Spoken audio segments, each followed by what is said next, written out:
నాకు 59 లక్షలు రావాలి.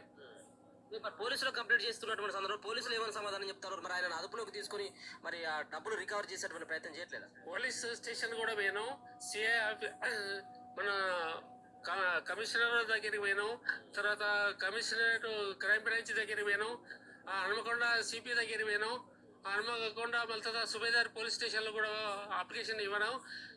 ప్రతిసారి మళ్ళీ అక్కడికి పోతున్నాం, మళ్ళీ ధర్నా కూడా చేయడం జరుగుతుంది. కానీ మా డబ్బులు మాత్రం ఇవ్వడం లేదు. అతడు కలుస్తలేడు. అతడు ఏంటంటే ఎక్కడ ఉంటుండో మా పూజ మా యొక్క ఫోన్ లేపడం లేదు. ఆఫీసులో మాత్రం ఎవరు ఉండలేరు. మొత్తం అందులో 32 లక్షల దాకా పెట్టినాము. మొదలు కొన్ని చిట్టీలు వేసిన తర్వాత కూడా చిట్టీలు వేయకుండా దాన్ని డిపాజిట్ పెట్టుకున్న తర్వాత కొన్ని రోజులు రూపాయన్నరతో ఇంట్రెస్ట్ చొప్పున ఇచ్చాడు. రూపాయలు ఇంట్రెస్ట్ చొప్పున ఇచ్చేది మళ్ళీ ఇప్పుడు 3 నెలల నుంచి ఇంట్రెస్ట్ లేదు, ఏం లేదు.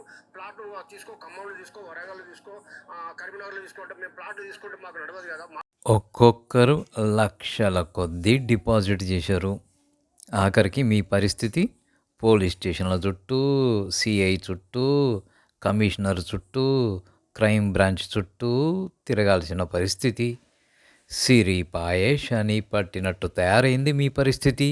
అదే బ్యాంకుల్లో పెడితే మీ డబ్బు సేఫ్, ఎంతో కొంత వడ్డీ వస్తుంది.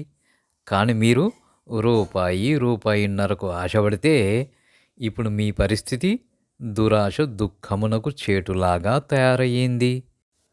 ఎక్కువ వడ్డీ ఆఫర్ చేసేది ఇలా మోసం చేసేటందుకే.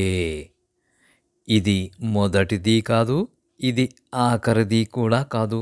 అయినా కానీ మనం మారము.